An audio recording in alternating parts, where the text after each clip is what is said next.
Assalamualaikum warahmatullahi wabarakatuh. Selamat malam semuanya.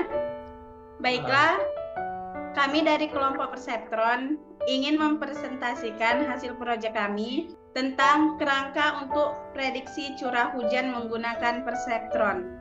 Di sini dengan saya sendiri, Siti Mariam, dan ada anggota saya, Yulian Tolase, Alpon Joshua, Nurul Amalia, dan Rahmida. Baiklah, langsung saja saya akan menjelaskan contoh kerangka untuk prediksi curah hujan menggunakan Perseptron. Baiklah, di sini ada beberapa langkah-langkah. Yang pertama yaitu load data dan pra-pemrosesan. Misalnya, data berisi kolom-kolom seperti suhu, kelembapan, dan label curah hujan 0 atau 1. Kemudian, sesuaikan dengan format data. Langkah yang kedua yaitu pisahkan data menjadi fitur X dan label Y. Kemudian, gabungkan kolom suhu dan kelembapan. Selanjutnya, langkah ketiga akan dijelaskan oleh Nurul Amalia. Nah, langkah ketiga itu normalisasi data hanya untuk fitur kolom 1 sampai N. Dan kemudian lanjut langkah keempat, itu bagi data menjadi data pelatihan dan data pengujian. Kemudian sesuaikan dengan presentasi yang diinginkan. Menggunakan data ke-10 sebagai data pengujian. Lalu tambahkan indeks data ke-10 ke data pengujian. Dan langkah kelima dilanjutkan oleh Rahmida.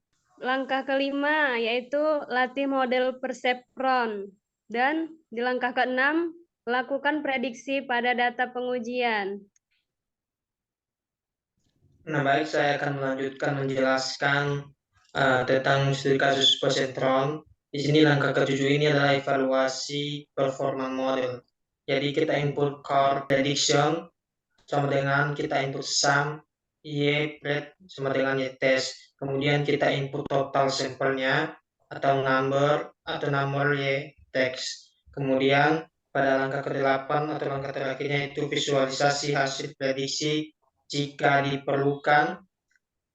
Misalnya plot hasil prediksi vs label sebenarnya. Nanti kita input plot atau satu, kemudian kita input plot satu length, kemudian X label, Y label, legend, dan title.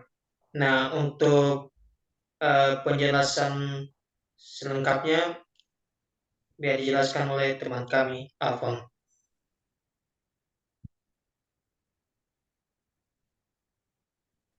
Oke, di sini saya akan menjelaskan tentang yang tadi sudah disebutkan oleh teman-teman saya, langkah-langkah untuk Perseptron dalam melakukan prediksi curah hujan. Nah, di sini kami menggunakan dua inputan, yaitu pertama ada suhu dan yang kedua ada kelembapan.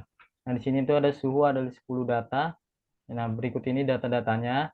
Kelembapan juga ada 10 data, berikut data-datanya, dan curah hujan di sini ada 10 data juga, yaitu 0 dan 1. Yang 0 artinya tidak hujan dan 1 artinya hujan. Nah, selanjutnya jika program dibuka, dia akan melakukan jika program di run dia akan meload data dari yang tadi, dari data curah hujan tadi dengan dua inputan, dan targetnya yaitu sebagai curah hujan tadi. Program akan melakukan dua pengujian, yaitu pertama untuk testing dan yang kedua untuk data training dan data testing. Data testing di sini menggunakan data dari format dari ID pelatihan, yaitu sebanyak 9 data dari 10 data yang tadi. Nah, untuk data pengujian dia menggunakan dua data, yaitu dari data yang keempat dan data yang ke-10.